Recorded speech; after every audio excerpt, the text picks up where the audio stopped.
on JIMA. Our tanks come in range of Jap 77mm guns, which score several hits.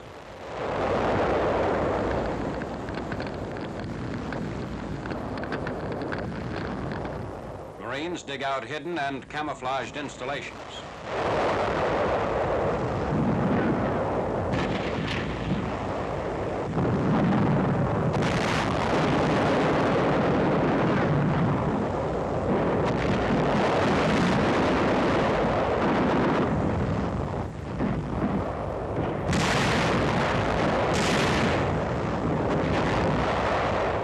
Flame-throwing tanks are used to burn the Japs out of natural cave positions in volcanic ridges and hills.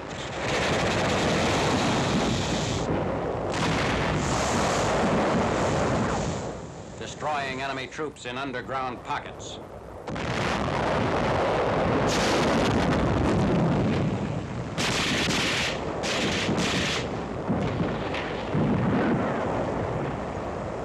Rockets brought up on truck carriers augment artillery, tank, and rifle fire. The Battle of EO lasts 30 days.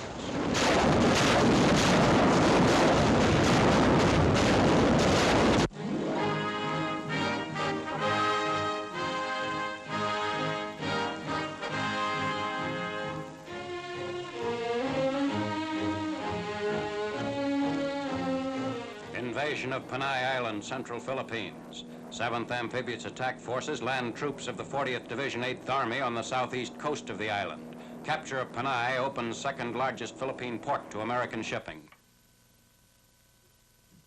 Little enemy opposition is encountered as our troops quickly establish a beachhead near Tigbawan, about 14 miles west of the important harbor city of Iloilo. Filipino civilians welcome the invading forces. Major General Rap Brush, commander of the 40th Division, directs the push inland.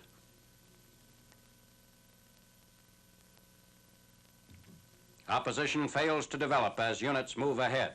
Contact is made with strong Filipino guerrilla forces controlling all island areas except the Iloilo region. After overcoming light Jap resistance centered in concrete pillboxes and trenches, our troops advance through the town of Molo.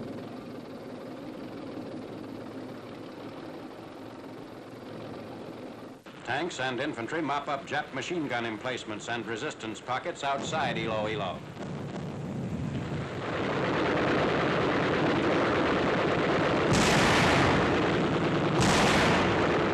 Advance units of the 40th Division capture Iloilo 20th March. Japs destroyed 70% of the city, but harbor facilities were undamaged. Lieutenant General Robert L. Eichelberger, commanding the 8th Army, enters Iloilo shortly after its capture. Filipino civilians welcome our men.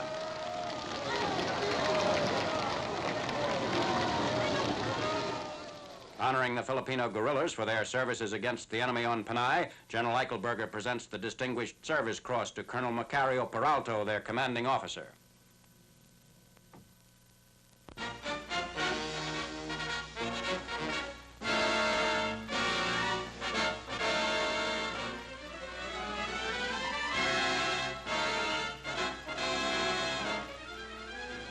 Air Force films of an airborne hospital which solved one problem of the LEYTE campaign. A field station is set up at Manarawat, LEYTE, by parachuting a medical team and equipment into the jungle. Skilled surgeons, surgical assistants, delicate instruments, anesthetics, medicine, and plasma are dropped in to help units which have fought through the jungle beyond the reach of overland supply. The hospital was established to service the 1st and 3rd Battalions of the 511th Parachute Infantry Regiment. Both C-47s and small liaison planes are used for dropping the equipment and personnel.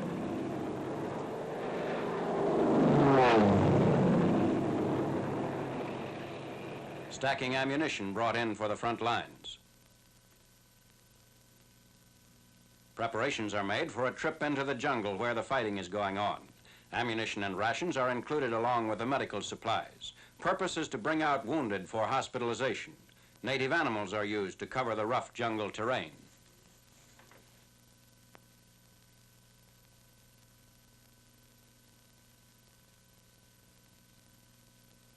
As soon as an adequate airstrip is cut out, the L-4 and L-5 liaison planes are used to bring in vital medical supplies and take out badly wounded patients.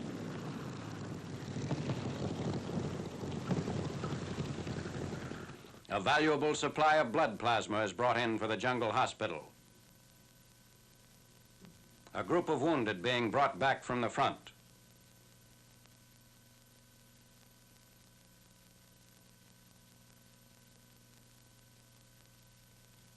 Some of the less seriously wounded ride in on Carabao.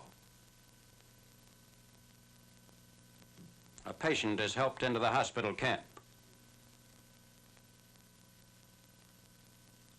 Preparing to operate.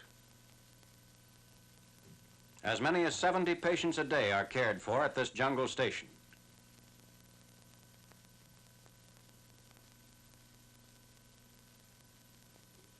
Many of the wounded require emergency treatment and would be unable to survive if they had to wait for care until reaching the base hospital.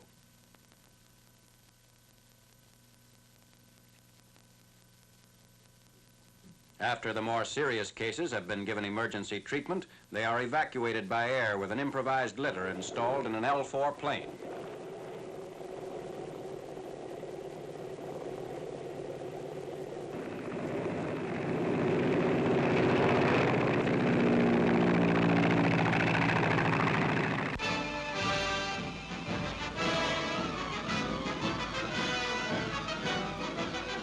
The B-32 Dominator, new and powerful companion of the B-29.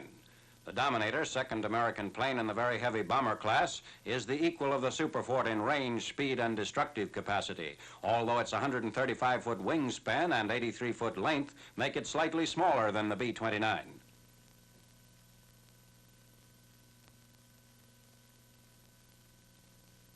The Dominator carries more armament than the Superfort.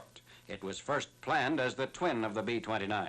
However, the aerial engineer and the pressurized cabins were taken out of the B-32, which was then redesigned as a more conventional plane.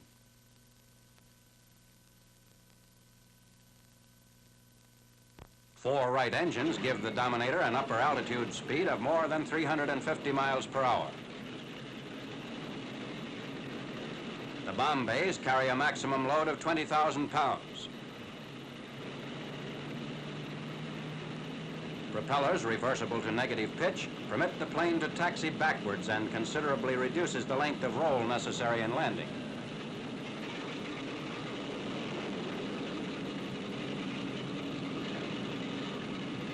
Dominators are being prepared for action against Japan.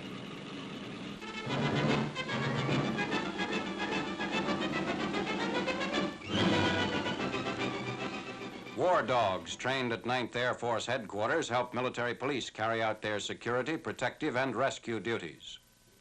The animal's schooling period lasts from 4 to 6 weeks, during which time they are taught obedience, suspicion of strangers, and attack against resisting and armed persons. Striking always for the right or weapon arm, the dog will attack anyone upon whom they are turned loose or who actively tries to defend himself. However, they will not maul a person who remains still and offers no resistance. Each dog is assigned to an MP, and an effort is made to continue the man-dog combination once it is established. The dogs are confined at all times when not on actual duty, are fed only once a day, and are shown no particular kindness over and above the friendliness which develops between the man-dog team. Under this treatment, war dogs become highly vicious. Therefore, they are always worked on a leash, except in emergencies.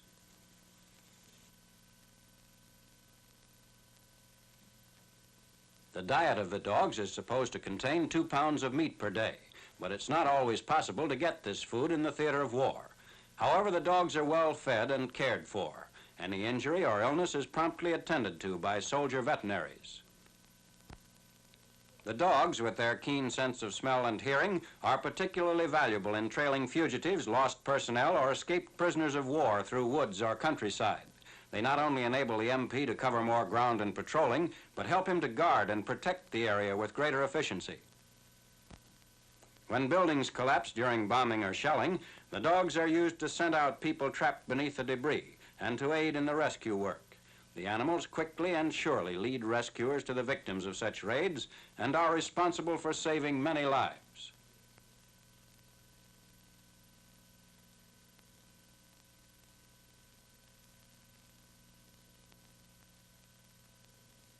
Trainers write letters to the dog's former masters.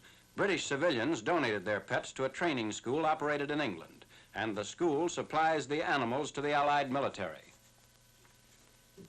The war dogs are proving a great help in sentry duty. The MP leads the tethered dog along the downwind side of the area. If an intruder is present upwind from the team, the dog betrays his presence by becoming nervous or barking.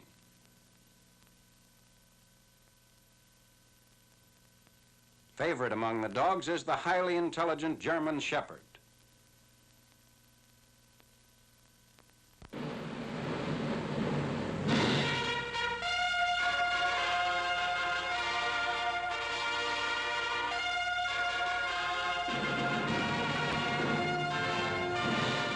General Dwight D. Eisenhower at Reims, France, for the presentation of the Presidential Citation to the 101st Airborne Division. The citation streamer is affixed to the colors by General Eisenhower before addressing the 12,000 men of the 101st, veterans of Cherbourg and Holland airborne operations, and defenders of Bastogne. Officers and men of the 101st Airborne Division, I have the honor to present the Supreme Commander, General Eisenhower.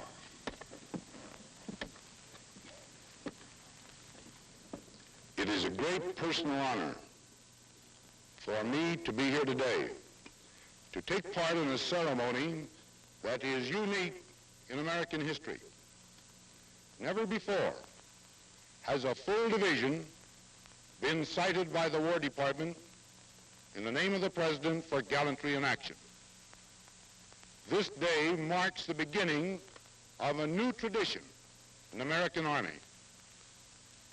With that tradition, therefore, will always be associated the name of the 101st Airborne Division and of Bastogne. Yet you men, because you are soldiers of proved valor and of experience, would be the last to claim that you are the bravest and the best. All the way from where the Marines are fighting on Iwo Jima, through the Philippines and Southeast Asia, on through the Mediterranean, and along this great front, and on the Russian frontiers, are going forward day by day, those battles, sustained by the valor of you and the other Allied units that are beating this enemy to his knees. They are proving once and for all that dictatorship cannot produce better soldiers than can arouse democracy. I know that you will meet every test of the future like you met it at Bastogne. Good luck and God be with each of you.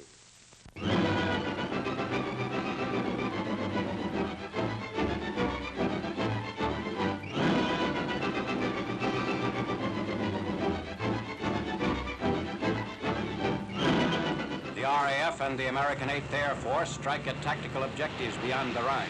For a week preceding the Allied cross-Rhine drive, air power pulverizes Wesel and other strong points. The rocket-firing Typhoons cut down installations of the Nazi defense network.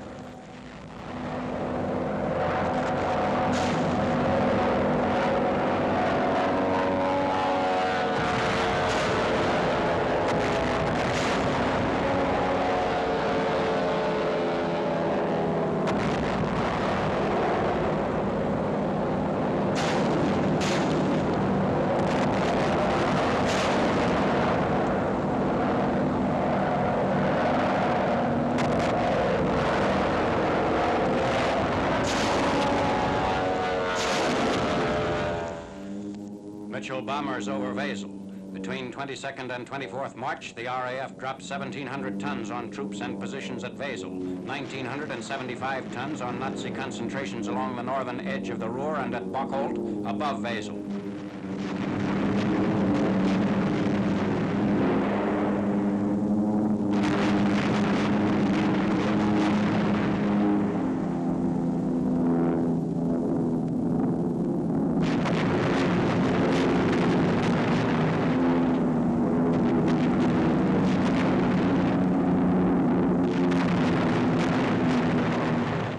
On Friday night, 23rd March, just before the Allied armies begin streaming across the Rhine, the RAF Bomber Command blazes the way for the ground troops. The brilliantly clear weather holds all through the evening.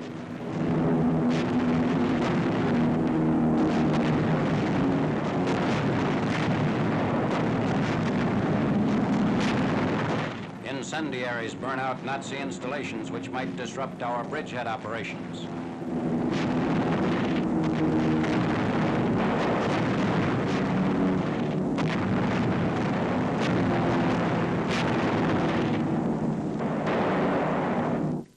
Dawn, 24th March, south of Paris.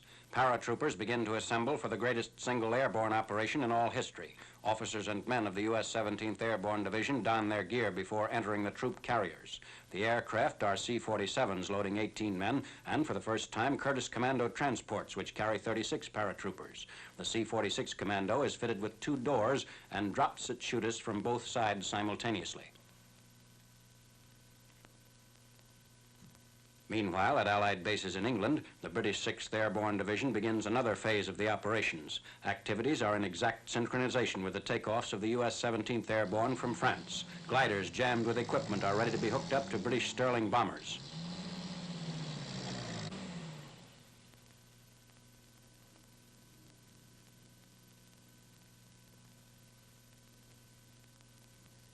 Glider-borne Tommies get aboard for the trip to the bridgehead sector, where British commandos already have launched Marshal Montgomery's thrust across the lower Rhine. At the same time, the American glider-borne infantry is moving out of airfields in France. These units climb into the Waco or CG-4A glider. It normally carries 12 fully equipped soldiers or a combination of soldiers and equipment up to 4,000 pounds.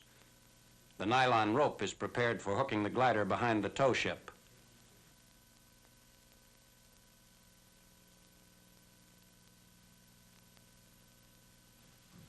Ready for the takeoff.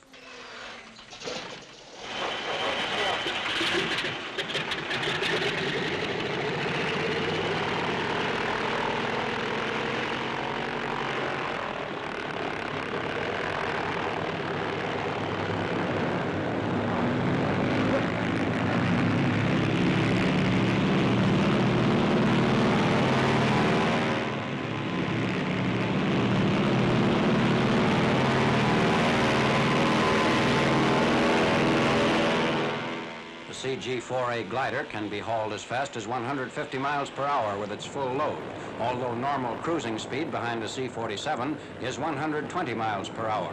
All American gliders in this operation are towed in pairs.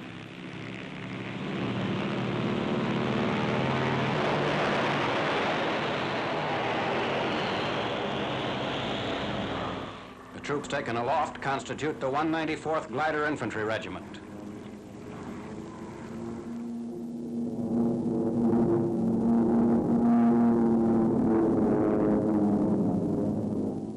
From nearby French airfields, the paratroopers take off.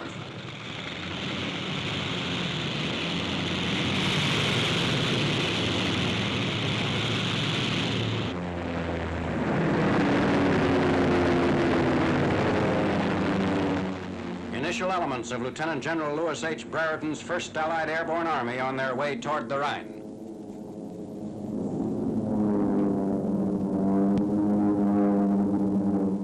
In the same early dawn across the Channel in England, a Sterling leaves the airfield with the first British glider to go aloft in the 24th March operations.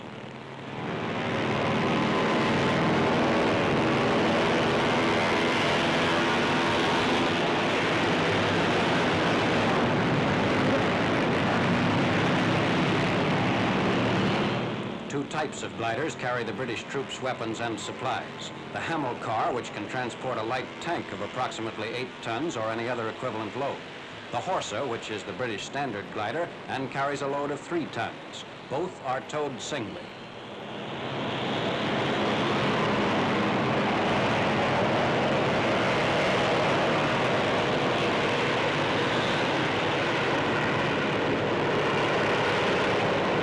Inside one of the gliders.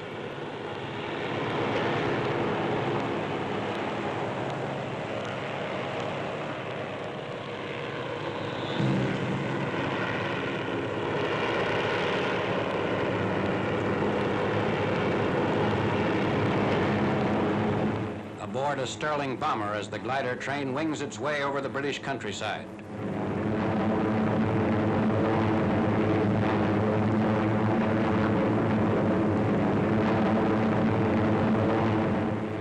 Crossing the English Channel.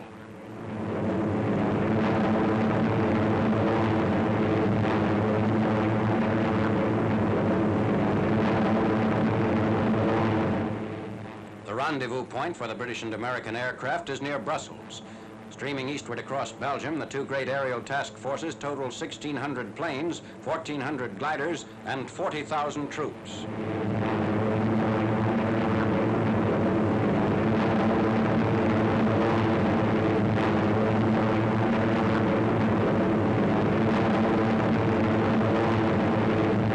Over the ruins of Belgian towns.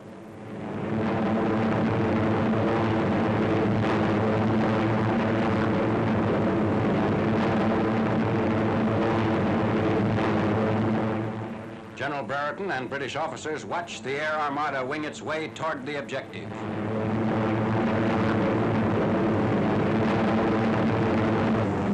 Approaching the Rhine River, one of our aircraft lies in flames near the river's bank.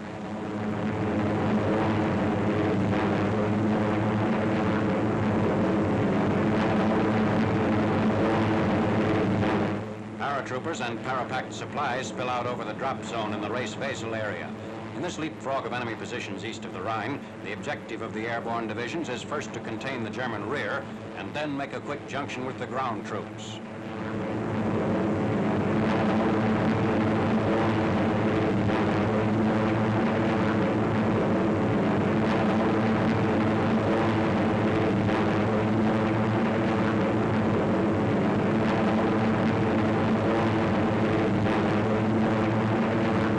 C-46, caught by flak, dives toward the ground.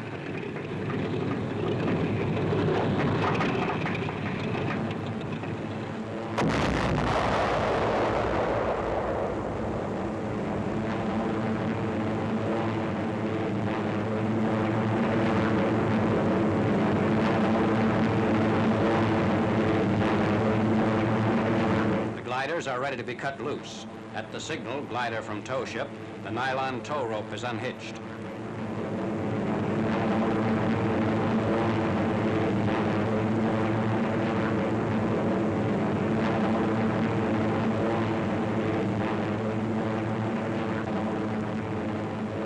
First glider landings without mishap. Fighters and bombers have been maintaining a protective cover over the area, which is infested with concealed flak positions.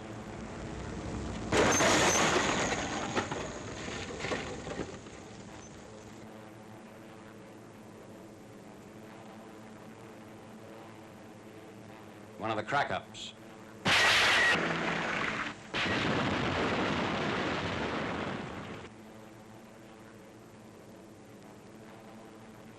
This operation is a reversal of the Allied airborne tactics in Normandy and Holland. Here, the glider and parachute forces come in after the ground troops begin their cross-Rhine assault.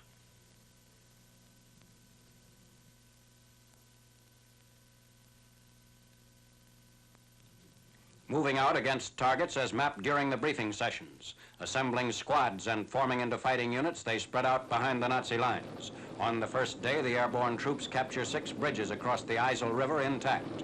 They seize 4,000 German troops behind their own front lines.